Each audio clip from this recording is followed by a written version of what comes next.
प्यारे विद्यार्थियों, सुप्रभात। आज मैं हिंदी अध्यापिका श्रीमती ललिता जोधा आपको नज़ीर अकबराबादी की लिखी हुई नज़म आदमी नामा अध्याय के संबंधित प्रश्नों के उत्तरों संबंधी जानकारी दूंगी। इससे पहले मैंने अपने विषय कौशल में आदमी नामा नज़म के बारे में आपको समझाया, उसके भाव अर्थ के बारे में चर्चा की थी। आइए पाठ्य पुस्तक में दिए गए प्रश्नों के प्रथम प्रश्न के बारे में चर्चा आरंभ कर रहे हैं। पहला आपके पाठ्य पुस्तक में पहला प्रश्न है, पहले छंद में कवि की दृष्टि आदमी के किन किन रूपों का बखान करती है, क्रम से लिखिए।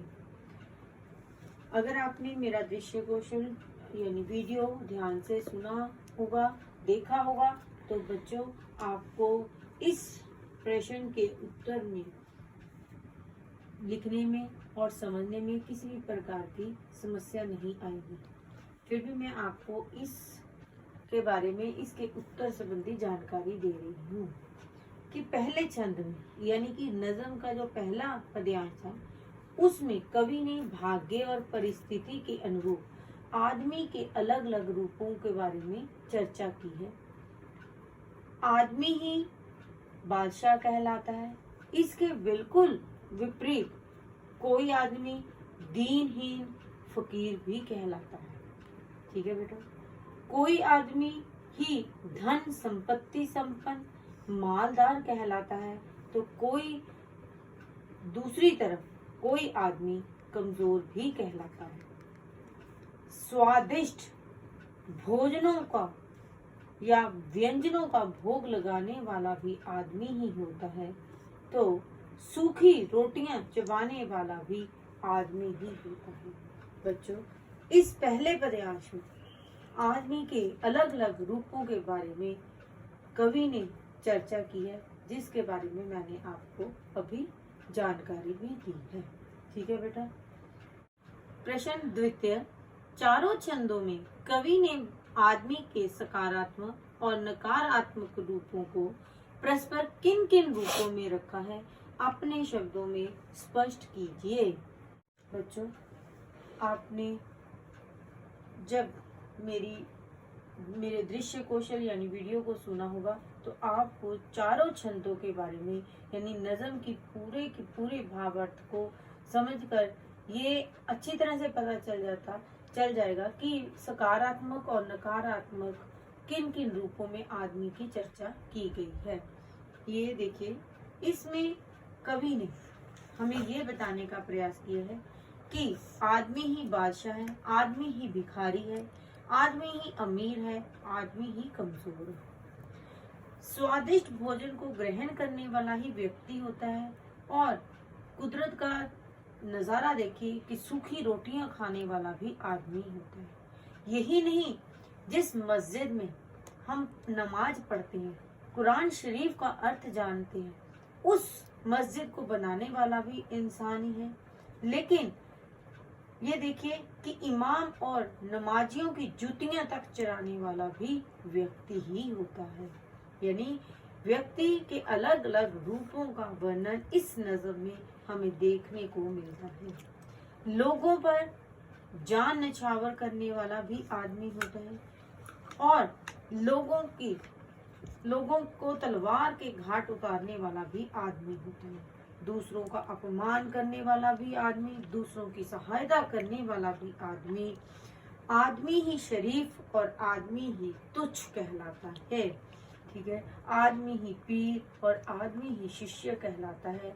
अच्छा आचरण करने वाला व्यक्ति भी आदमी ही होता है, और बुरा आचरण यानी बुरा व्यवहार करने वाला व्यक्ति भी आदमी ही होता है। इस प्रकार आदमी ही अपने कार्यों, आचरण और व्यवहार से अच्छा तथा बुरा कहलाता है। ठीक है बच्चों, ये तो था द्वितीय प्रश्न का उत्तर के बारे में मैंने आपको समझाने का प्रयास किया है। अब आपकी इस नज़म संबंधित एक प्रश्न जो आपकी पाठ्य पुस्तक में दिया गया है, वो है कि आदमी नामा शीर्षक कविता के इन अंशों को पढ़कर आपके मन में मनुष्य के प्रति क्या धारणा हुई। यानी कि आपने पूरी नज़म को सुना, समझा और आपके मन में कौन कौन से भाव जो है जागृत हो रहे हैं और क्या आप सोचते हैं।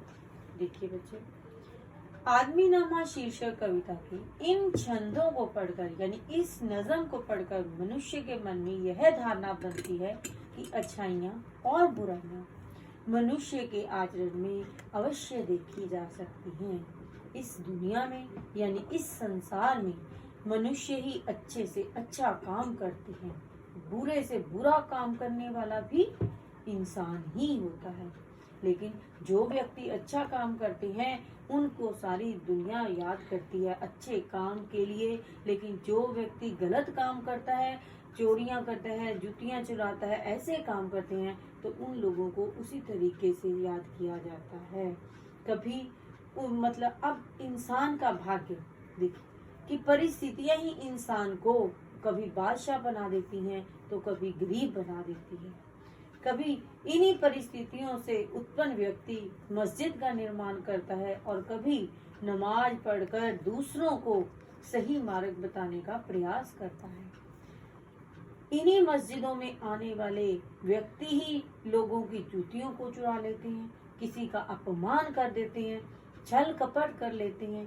कोई व्यक्ति ऐसे हैं कि ऐसे स्थानों में जाकर दूसरों की सहायता के लिए अपने प्राण तक न्यौछावर कर देते हैं। इसलिए अच्छाइयाँ और बुराइयां ही मनुष्य के स्वभाव में निहित रहती हैं। यानी कि मनुष्य के काम और उसका व्यवहार उसे अच्छे या बुरे होने का मापदंड नियुक्त कर देती है। ठीक है, इस प्रकार आदमी नामा शीर्षक में हमारे अच्छे और बुरे रूप के प्रति मनुष्य की धारणा नियुक्त करते हैं। ठीक है बच्चों, ये तो था आदमी नामा शीर्षक कविता के अंश के आधार पर आप सबकी या मनुष्य की धारणा। अब आपके अगला जो प्रश्न है वो ये है कि इस पूरी नज़म को पढ़ने के बाद आपको कौन सा हिस्सा यानी कौन सा भाग आपको अच्छा लगा है उसके बारे में बताइए बच्चे। अब इस कविता में बच्चों हो सकता है कि आपको कोई और पंक्तियां अच्छी लगी, जो मुझे अच्छी लगी वो मैं उसके ऊपर आपको चर्चा कर रही हूँ।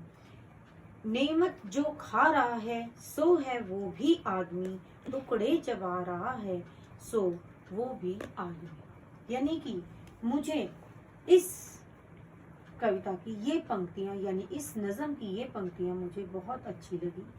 क्यों? इसमें कवि ने बड़े ही स्वाभाविक ढंग से भाग्य और परिस्थितियों से घिरी अमीरी और गरीबी का वर्णन किया है। कुछ लोग जीवन में स्वादिष्ट भोजन का आनंद उठाते हैं तो कुछ लोग देखिए भाग्य का नियम देखिए कि कुछ लोग सूखी रोटियां चबाकर ही अपने मन को तसल्ली दे देते हैं। उन्हें कभी भी स्वादिष्ट व्यंजन खाने को नहीं मिलते, वो हमेशा स्वादिष्ट व्यंजन खाने के लिए तरसते हैं। अमीरों को खाता देखकर उनका मन भी ललचाता है, लेकिन उनके भाग्य में ये नहीं होता। गरीबी और अमीरी को जताने के लिए इतना स्वाभाविक उदाहरण मुझे कहीं भी दिखाई नहीं दे रहा था। इसलिए मुझे जो है इस कविता की ये पंक्तियां बहुत ही अच्छी लगी। ठीक है, अब ये अंतिम जो प्रश्न है, आदमी की प्रवृत्तियों का उल्लेख कीजिए, ये मैंने आपको पहले और द्वितीय प्रश्न के उत्तरों में पूरी तरह से समझाया हुआ है। इसलिए मैं अब आपको ये बताने का प्रयास कर रही हूँ कि इस नज़म संबंधी जो भी आप प्रश्नों के उत्तरों को देखें उससे पहले अपने पिछले दृश्य कौशल यानी वीडियो को अवश्य देखें, ताकि आप अच्छी तरह से इस अध्याय के प्रश्नों के उत्तरों को लिख पाएं और समझ पाएं। अंत में मैं यही कहूँगी, माटी कहे कुम्हार से तू क्या रोंदे मोए, एक दिन ऐसा आएगा मैं रोन दूंगी तुम्हें। यह है कबीर जी द्वारा रचित दोहा। मैंने यहाँ पर क्यों कि आज प्रकृति ने पूरे विश्व को हिला दिया। छोटे से कोरोना के सामने सारा विज्ञान अथक प्रयास करके भी सफलता प्राप्त करने में असमर्थ है। कबीर के इस दोहे में कितना गहरा सार छिपा हुआ है बच्चों। भौतिक सुखों के साथ भी इंसान विवश है, भयभीत है, भविष्य के लिए भी डरा सहमा है। इस महामारी ने प्रकृति की मुस्कान लौटा दी, बच्चों की खिलखिलाहट और सुनहरी बचपन लौटा दिया। माता पिता एवं रिश्तों का महत्व, घरों के स्वादिष्ट व्यंजनों का स्वाद चखाकर सबको खुश कर दिया। ईश्वर अब इस महामारी का निराकरण जल्दी हो, इंसान अहंकार को त्याग कर पुनः अपनी जीवन शैली में सहृदय होकर रम जाए, यही मेरी प्रार्थना है। मैं चाहती हूँ आप घर पर रहें, सुरक्षित रहें। धन्यवाद। ये इस अध्याय से संबंधित सारा आपको मैंने अच्छी तरह से समझा दिया।